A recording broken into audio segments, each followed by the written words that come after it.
Wie bereits in den letzten Jahren üblich, geht es auch dieses Jahr auf eine Motorradreise. Unser Ziel, das malerische Andalusien. Wir freuen uns, dass ihr wieder mit dabei seid und begrüßen euch mit einem Grüezi, Servus und Hallo. Um nach Südspanien zu gelangen, gibt es viele Möglichkeiten. Wir haben uns entschlossen, einen Teil der Strecke mit der Fähre zu bestreiten. Hierfür müssen wir zuerst einmal nach Genua fahren.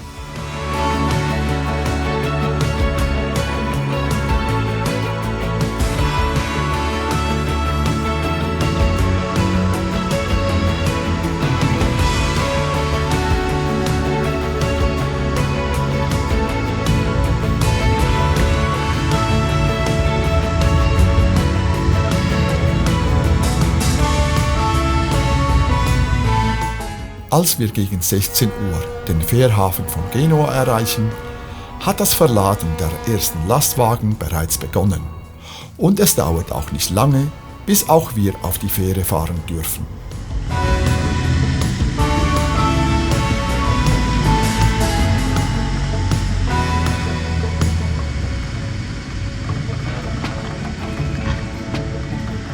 Mit einer halben Stunde Verspätung verlässt die Fähre den Hafen und wir steuern unser Ziel Barcelona an. Zwar hat die Fähre ihren Preis, doch wir ersparen uns eine über 800 Kilometer lange Anreise über die Autobahn.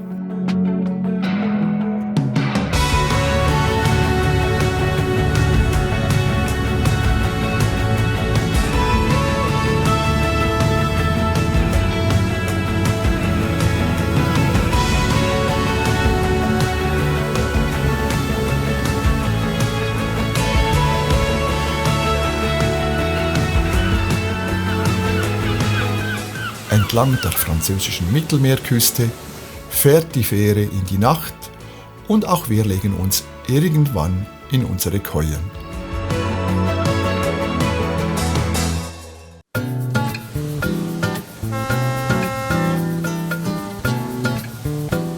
Kurz vor Barcelona vergnügen sich mehrere Delfine an den Bugwellen der Fähre und am Horizont ist die katalanische Hauptstadt Barcelona bereits zu erkennen.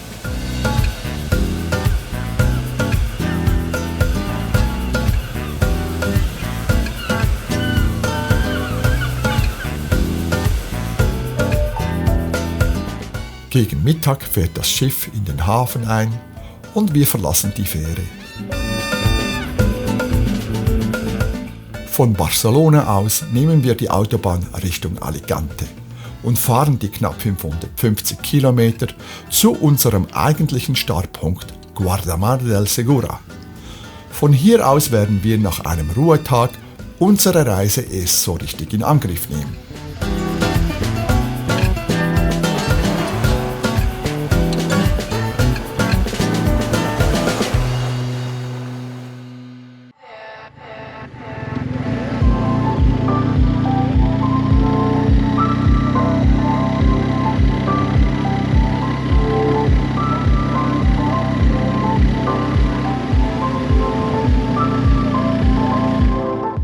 Es ist nun an der Zeit, das Abenteuer Andalusien endlich zu beginnen. Gut ausgeruht verlassen wir Guardamar del Segura.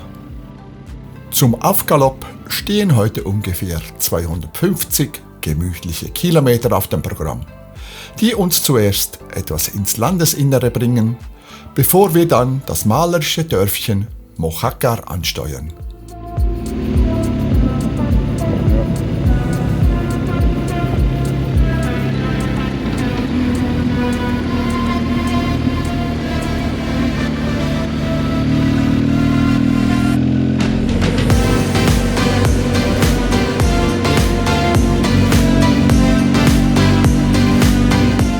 Die Region Murcia ist sehr stark von der Landwirtschaft geprägt.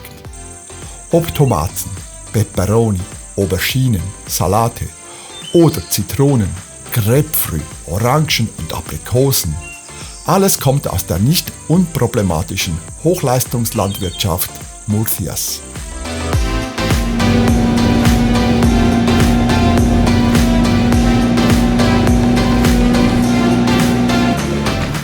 Unsere Fahrt geht nun in das etwas bergige Inland. Wenn immer möglich, versuchen wir ja, die großen Hauptstraßen links liegen zu lassen und die wenig befahrenen Provinzstraßen zu nehmen. Die sind nicht immer im besten Zustand, doch dafür hat man diese für sich allein und ist mitten in der Natur.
Am frühen Nachmittag ist es endlich soweit.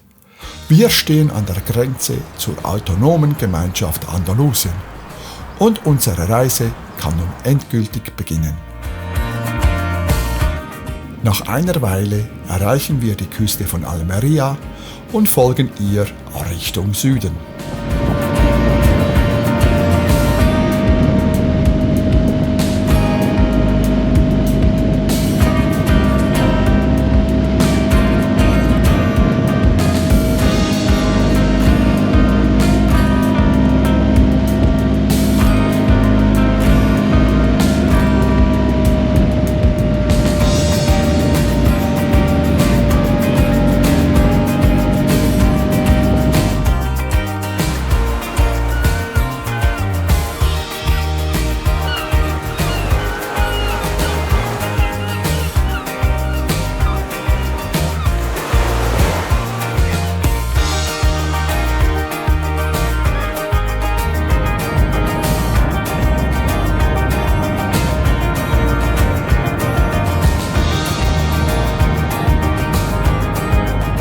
Schon von weitem sichtbar, etwas abseits der Küste auf einem Hügel erbaut, liegt das Dorf Mojácar mit seinen weißen Häusern. Dort liegt auch unser heutiges Tagesziel.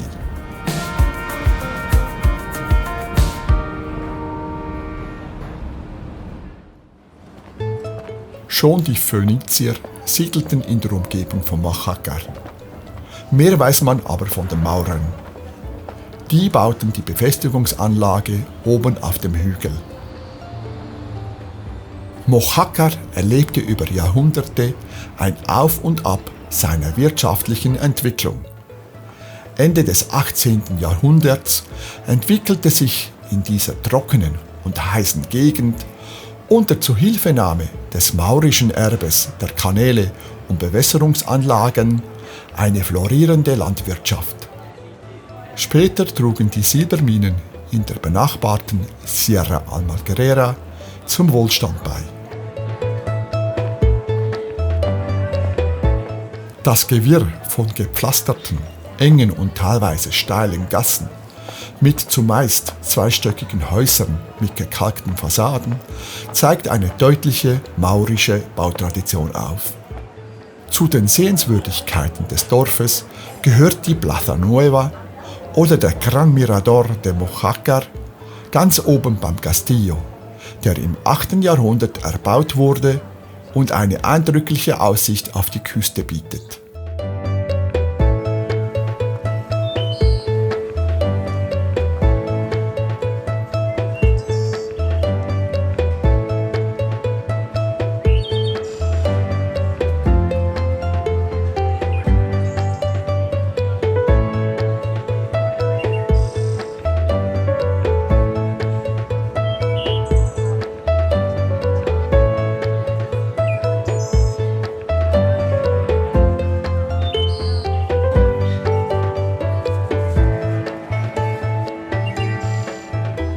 Wir haben unsere Unterkunft gegenüber der Iglesia de Santa Maria, dem einzigen Gebäude im Dorf, welches nicht weiß verputzt ist.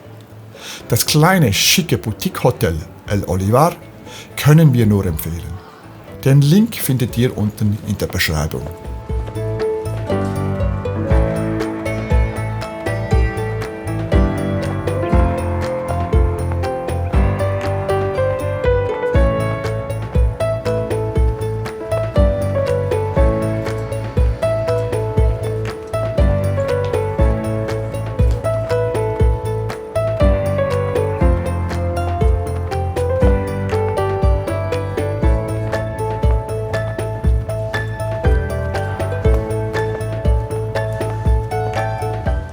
Wir beenden unseren ersten Tag in Andalusien mit einem Glas spanischem Wein und einigen Tapas und freuen uns auf die kommenden Tage.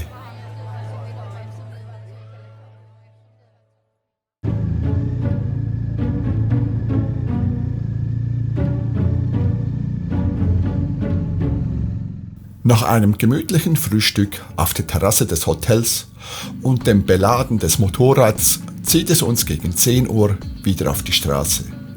Wir verlassen Mojácar und steuern die Küstenstraße an. Die heutige Strecke ist mit knapp 180 Kilometer die zweitkürzeste der Tour und führt uns nach Almería. Auf dem Weg dorthin werden wir einige schöne Orte besuchen und dabei auch etwas auf Schotterstraßen fahren.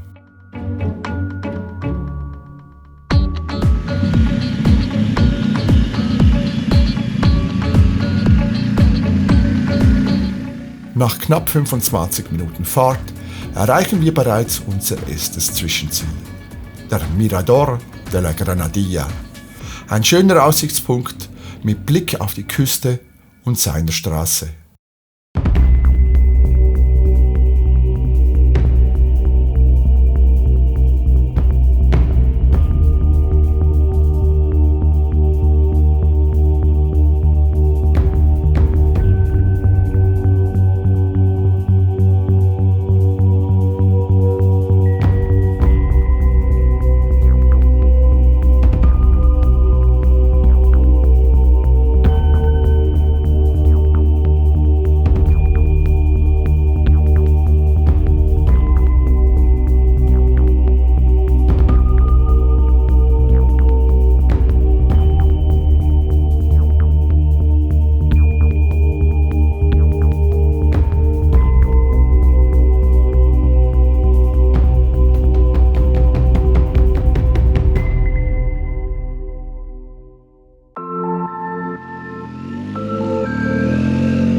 Nach einer kurzen Pause und einem netten Gespräch mit einem deutschen Fahrradfahrer, der mit seinem Rad von Marokko aus auf dem Weg zurück nach Deutschland ist, geht es auch für uns weiter.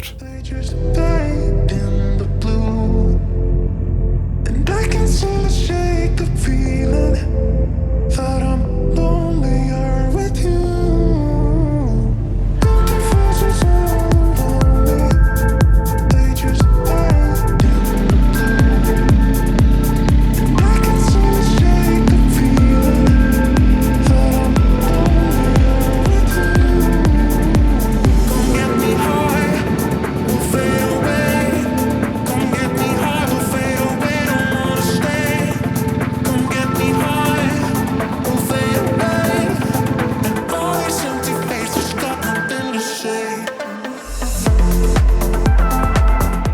Auch dieses Mal kommen wir nicht weit, denn geplant ist ein Abstecher zu einem alten Turm. Kurze Besprechung, ob wir den Abstecher wirklich unter die Räder nehmen wollen, doch sehr schnell ist unser Entscheid gefallen. Ja, let's go! Das habe ich mal geplant, können wir mal schauen.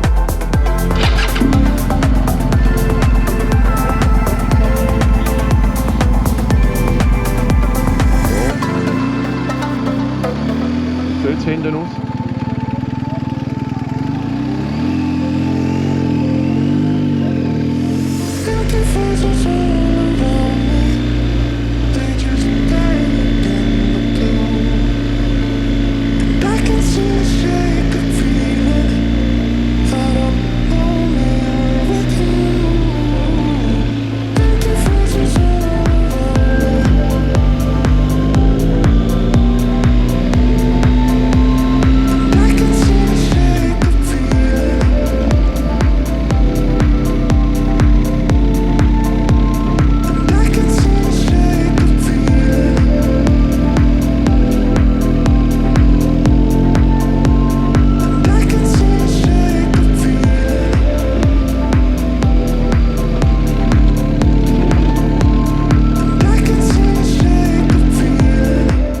Beim alten Turm handelt es sich um die Torre de la Mesa Roldan, welcher am Ende des 15. Jahrhunderts erbaut wurde und dem Schutz der Küste vor Piratenangriffen diente. Seit 1987 gehört er zum Naturpark Cabo de Gata. Der Wachturm war 2015 auch Drehort der berühmten TV-Serie Game of Thrones. Und eines kann ich jetzt schon verraten. Es wird auf unserer Reise nicht das letzte Mal sein, wo wir mit Game of Thrones konfrontiert sein werden.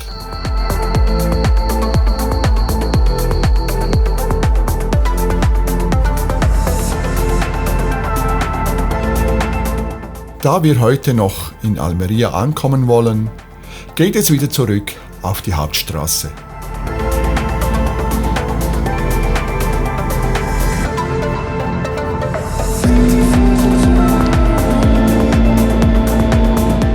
Vor lauter Sehenswürdigkeiten kann es schon mal passieren, dass man gewisse Sachen aus dem Fokus verliert. Ups, Akku der Helmkamera leer. Leider haben wir dies nicht bemerkt, weshalb es nun für eine Weile nur noch Bilder der Rückfahrtkamera gibt. Und so erreichen wir eine weitere Sehenswürdigkeit. Was? Schon wieder einen Halt? Tönt es aus der Gegensprechanlage. Ja, sorry. Wir sind bei den Goldminen von Rodalquilar, ein verfallener Bergbaukomplex aus dem Jahre 1864, wo man zufälligerweise Gold entdeckte und dieses bis 1966 abbaute. Bei den Ruinen befindet sich ein Museum, wo man sich über die Geschichte informieren kann.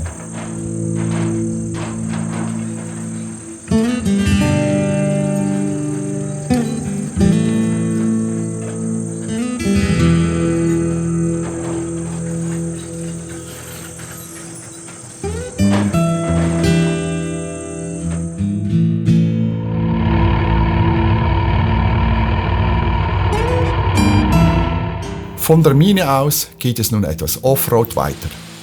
Wir folgen der Straße, die sich weiter ins Tal schlingert, entlang an weiteren Zeitzeugen des Goldfiebers.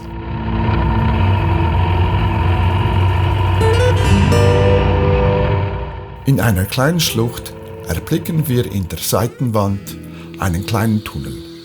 Wo der wohl hinführt?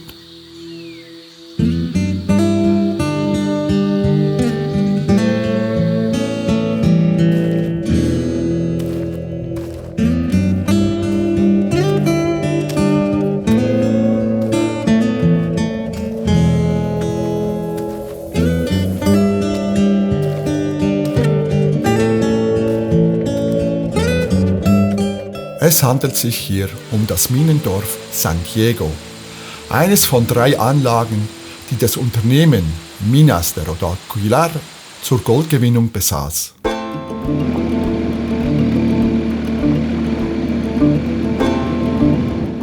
Zwischenzeitlich ist es mir dann doch aufgefallen, dass der Akku der Helmkamera leer war. Nach einem kurzen Akkutausch gibt es nun wieder Bilder von vorne, gerade rechtzeitig, bevor es ganz Wild Wild West wird.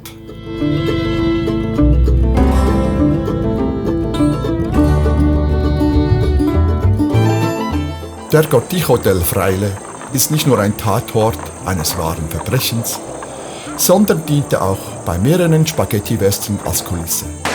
Unter anderem 1966 für 2 glorreiche Halunken mit Clint Eastwood in der Hauptrolle. Danach geriet das Cortijo del Fraile in Vergessenheit.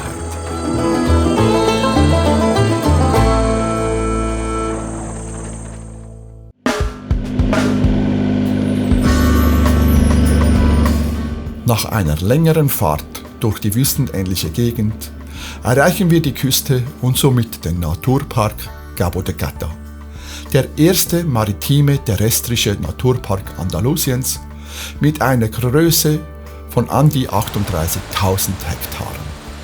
Die zerklüftete Küstenlinie bietet wunderschöne Strände und Dünen, die zum Baden einladen.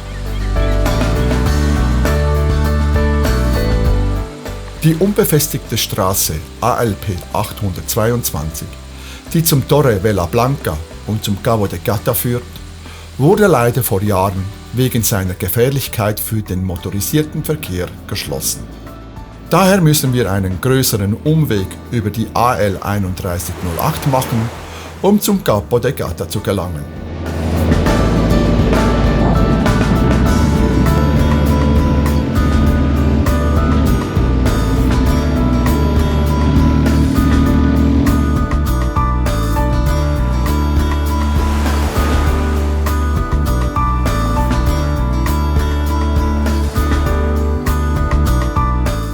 Der 1863 auf den Ruinen einer Burg erbaute Leuchtturm steht auf einer Klippe 50 Meter über dem Meer. Er ist 18 Meter hoch und seinen Leuchtstrahl erkennt man bis zu einer Entfernung von 45 Kilometer. Jährlich wird er von Tausenden von Besuchern aufgesucht und vor allem in den Sommermonaten kann es auf der schmalen Zufahrtsstraße zu beträchtlichen Staus kommen. Das Meerjungfrauenriff, welches neben dem Leuchtturm liegt, sind alte vulkanische Schornsteine. Ihre dunkle Farbe verdanken sie den abgelagerten Materialien.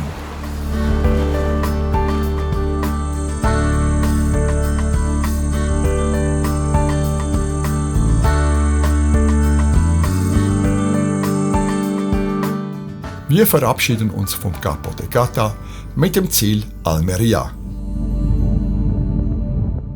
Die Fahrt dorthin hat es in sich, da sehr starker seitlicher Wind bläst. Ist zwar für die Kitesurfer großartig, macht das Fahren auf dem Motorrad aber zu einem Kraftakt.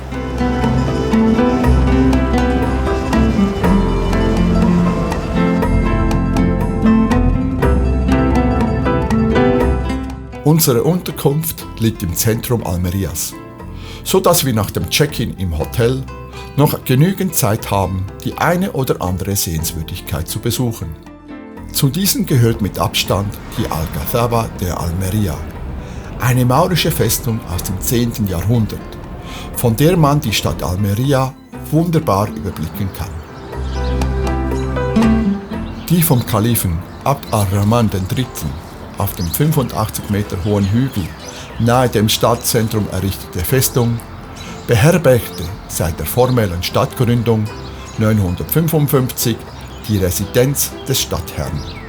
Sie wurde bis ins 15. Jahrhundert von muslimischen Statthaltern genutzt. –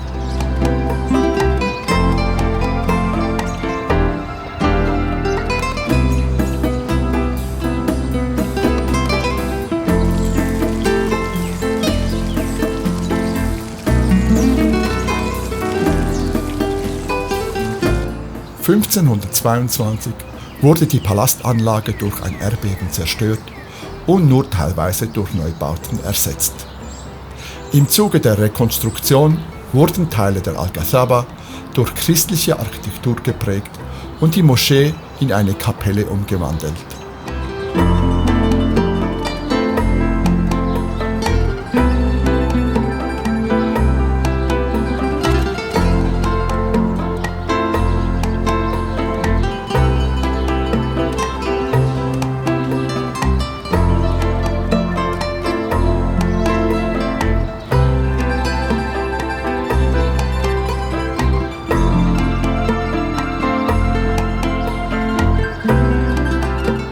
Zwischen dem ersten und zweiten Burgbezirk beginnt die Stadtmauer, die Muralla de Jairan, die mit ihren vielen Türmen das gesamte Tal versperrt. Sie geht bis zum Felsen Cerro de San Cristóbal, auf dem die Ruinen der Tempelritterburg Castillo de San Cristóbal stehen. Nachdem wir die Algazaba besucht haben, erkunden wir die charmante Innenstadt und schlendern durch die malerischen Gassen. Wir lassen den Tag gemütlich ausklingen und genießen die Atmosphäre bis spät in die Nacht hinein. Wie es mit unserer Tour weitergeht, erfahrt ihr in den nächsten Kapiteln. Bleibt also dran, abonniert den Kanal und bis bald.